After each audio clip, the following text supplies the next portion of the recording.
Here's the Porterhouse. Look at this. Okay, salt. Lots of it. Salt.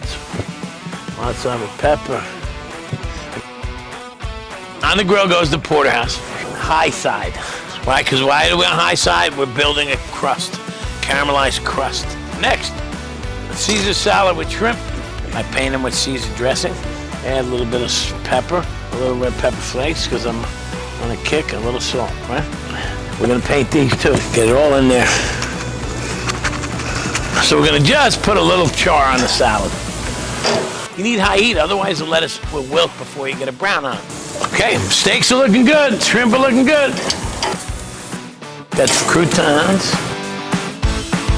Okay, we need potatoes, right? Potatoes are baked, and we're just gonna grill them. We cut them, steak fries. Look at that. Now that's a crust. Gonna give that a touch more fire, same as this. It's a little rare, but good. I like it that way. And then I'll put this back on. A little salt and pepper on the potatoes. Presentation time. That looks great, right? Plus it's simple enough to do.